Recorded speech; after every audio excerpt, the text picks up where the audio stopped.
Hey everyone, Turtle Angelo here with one of my favorite teachers and mentors, Vidarbha Prabhu, for another episode of Braving Bhakti. Hi Vidarbha, how are you? Hey, Donald, so good to see you. Thank you so So good to see much. I you. always look forward to our conversations. So, Me too. Today I thought we could talk about relationships. Dun dun dun. I feel like yeah, we could probably have 100 episodes on this topic. for sure. But maybe we could just start with the idea that we might be asking too much of our relationships.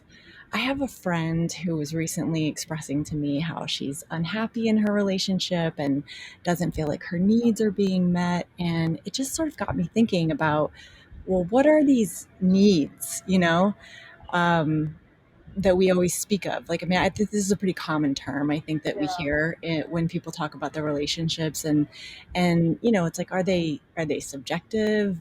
Are they different for everyone, right? Or is there like a base level? Every Mm, human has like mm, certain needs when relating with another human. I just think there's kind of like something to sort of suss out there. yeah. Well, I love that. I love that question because it seems like it's at the very heart of our entire human experience. And um, I don't even know where to start, but just as you were speaking, I was thinking that, of course, the Bhakti text, they talk about, that the deepest need in every person, we talked, you mentioned the word subjective, but really, Hmm. sort of like our deepest need is to love and to be loved, and across, Hmm. cultures and personality types, and it just manifests in so many different ways. And so you perceive these kind of like different needs that people may have, maybe a need for recognition or praise or whatever, but at the heart of it, it's just a need to be acknowledged, to be Hmm. seen, to be loved. And so that was one part, that just came to me. And then the other part, which I was laughing, was because I grew up on a very strong diet of romantic movies and novels, and it kind of set me up for this whole, whatever. And and then you realize that, hey, how come no one even told me about this? Like, it doesn't quite work that way, right? You kind of, Right. you become face to face with the fact that yeah, that it's the reality is sometimes very different. And that can definitely lead to these feelings of despair and anger and frustration and heartbreak.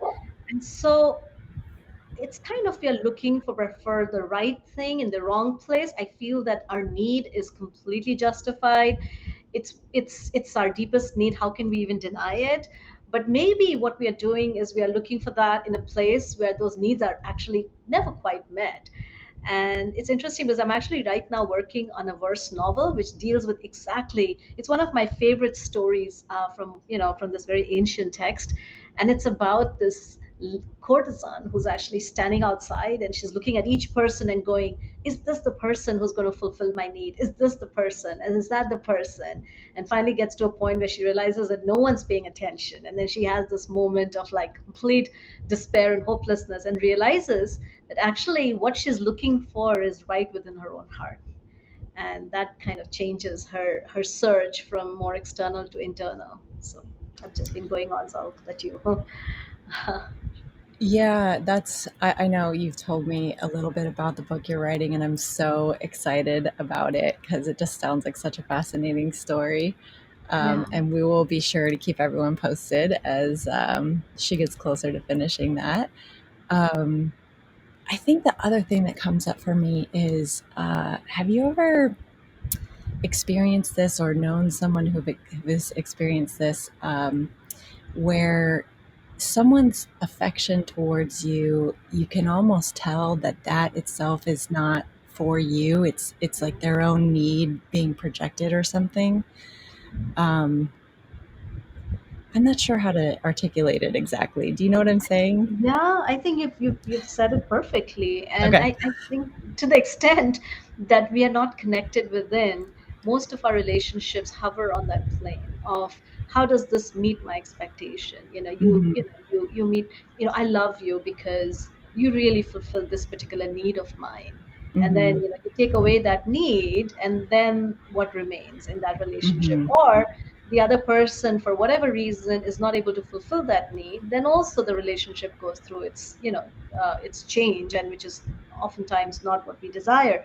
So in my own life, I have seen that when I'm able to step away from a need based relationship to a place where I am actually full in myself, where I'm Mm-hmm. experiencing a relationship not just based on how the other person can satisfy my needs, but my needs are being satisfied in my own quest for a deeper spiritual connection. I guess the way I would say it is that the more we are connected within, the more we can connect without, on the outside, without any expectations, without any needs being the sort of the principle on which those relationships are based. And it's something that I'm really excited about, because I like how we could love freely, because then we could be just Mm-hmm. completely free to love and to be loved Mm-hmm. without the shackles of expectations. Yeah, I mean, I can see in my own history, if you will, both with friends or with significant others. This sort of in the beginning that they call the honeymoon phase, right, where Yeah. you are just giving your affection and your attention so freely, and I don't know. I don't know that it really was being given so freely. I think it was like a conditional thing. And then as you get to know the person a little more, um, you start to see whatever lack of some kind, right? Oh, they don't do this, or they don't give me this, or they don't, they're not this way or that way. And you start to then really turn your attentions and affections into a currency, right? Or you can, anyways. Yeah, yeah. um, I certainly can admit that I witness that in myself at times. I think I'm getting a lot better at it, but I don't know. There's just something weird in that currency, and it makes me start to question the authenticity sometimes of really all of my relationships. Right? Yeah, yeah, yeah, yeah.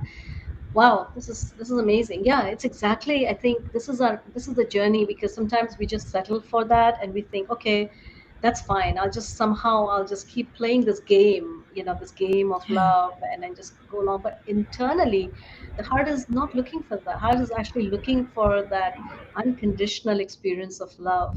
And nothing short of that actually can really satisfy us. And that's why, we live in this sort of always insecure, always unsure of ourselves, always needing someone else to tell us that we are all right. And the reality is that somewhere along the way we have missed the opportunity to really pause and just connect within, because that frees us. And I have seen that any relationship where I have put the burden of these expectations, they haven't really worked out in the long run, either way. I have not been able to satisfy someone else's expectations, and the other has not been able to satisfy my expectations. And so it's only when we free each other of those that burden of those expectations, when we approach that relationship from a spiritual perspective, whereas we Mm-hmm. see each person as being worthy of love, not because they fulfill some need of mine, but because they are a spark of this beautiful, all-pervading consciousness, and they are beautiful and perfect in themselves. And so when we just love freely like that, I think our experience of relationships just goes through this massive change, where we are no longer being tossed around. I think to me that was a big thing. That just the sense of being tossed around, Exactly. Yeah. Hmm. So Yeah. I mean, and I want to be clear. Obviously, there's.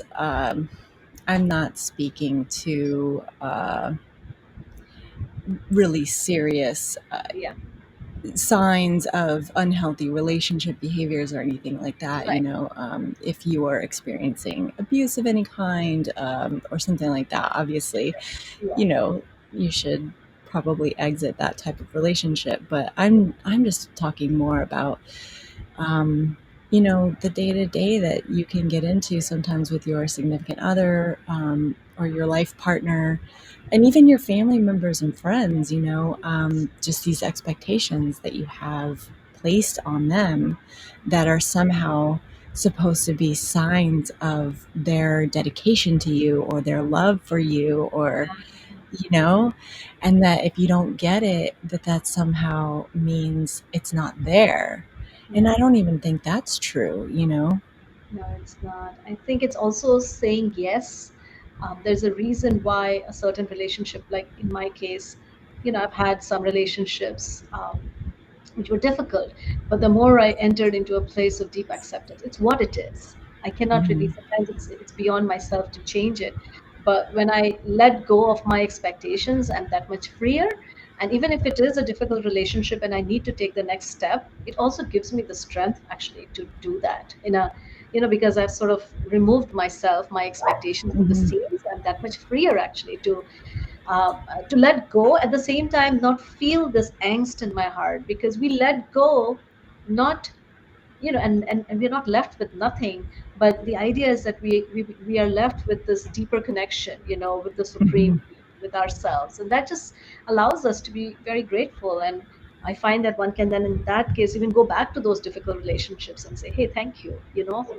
yeah, I could find something better, through this whole experience. I feel like I had moments of this kind of liberated sensation or these liberated concepts before I even got into bhakti. I Mhm. remember when my partner and I first moved in together. Mhm. Um, we were older. I think I was in like my late 30s, and so was he. And Mhm. I said to him, you know, we've both been, living our lives and doing our thing for so long. So if you have like a particular way that you like things, or you want the dishes done, or this and that, you know what I mean? Like the way you like the bathroom or what have you, don't, and I don't do it that way. I said, don't let it just like irk you and get to you and what have you. If you want things done a certain way, either tell me straight out or do it yourself. Don't let these little things get between us, because I was Right, like, right. Yeah. and I felt like he appreciated it. I think he understood what I was trying to do, because those little things, and they're every day. I feel like everyone experiences these things when you have to live with someone or whatever. Oh my You goodness. know Yeah. what I mean? Oh my goodness. Yes. I think I mentioned this to you, Turtle. I mean, people look at me and my husband and they go, "Oh my God, we teach together and stuff, but we Hmm. couldn't be more different." Oh my goodness. Like sometimes we just look at each other and go, "Really? This is how this is who you are." Like this is, and he does the Yeah. same with me. And I feel the things that have actually helped us, work, be together, respect each other, is just just acceptance, and just keeping our expectations um, in a very realistic level, just like a deep. And I think that the two are connected. Now sometimes some people might have this feeling like, okay, if you let go of expectation, is there, like, doesn't the relationship kind of become cold or like a little distant? But I don't think so. I mean, I found that it actually becomes more warm, and there's a lot more respect. I feel that respect is a very important component or ingredient in a relationship, and we can, when we accept each other, then there's more respect, and we don't take, um, yeah, we don't put this whole burden that this is how you get to prove your love. And at the same time, our attention, both of our attention, I guess, is on a higher goal for self evolution, and that helps us come together in a spirit of respect. Like that. Yeah, I mean, I think what I tie in to that respect is also like a commitment, right? To Yeah. uh, a commitment to the relationship and to honoring each other. I think Yeah. in that way, like giving by accepting who each person is, and finding the bridge, whatever that might be. I mean, maybe for you guys, the teaching or the bhakti was like this bridge, right? Yeah. Yeah, for sure. Um, and it's different for everyone, but relationships are really no different than anything else you decide to commit to. Yes. There's Yes. challenges in consistency and dedication. Oh yes, for sure, for sure. And the thing is, I find that there's a reason why a certain person is put in our life. Again, with the that if, because if it's toxic, then one should take a stand. But for the most part, all these challenges that we face with each other, they're really meant to bring out something within our own self, some block or something we need to Yeah. overcome, and there's some transformation that is waiting to happen.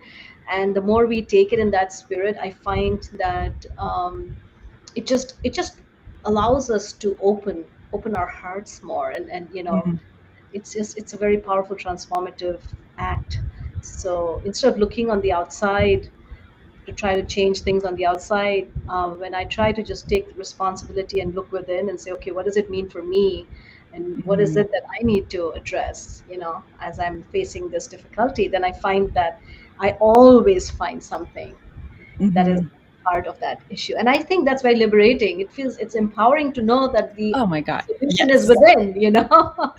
Yeah, because you have control over yourself. You don't have Yes, control over yes, others. yes, and I can make a change, and I can work around this. And I remember I once approached this, like I said, this very close relationship, which was giving me, it was really hard because I couldn't understand why this person was just so cold and aloof. And I approached her and I said, "Why is it? Like, have I done something? Like, is there anything I can do, that our relationship can improve?" And she said, "Even if it is that way, what can you do about it? Even if that is the case, what can you do about it?" And to me, Huh. that was like a sutra. It just hit. It's like, yeah, that's true.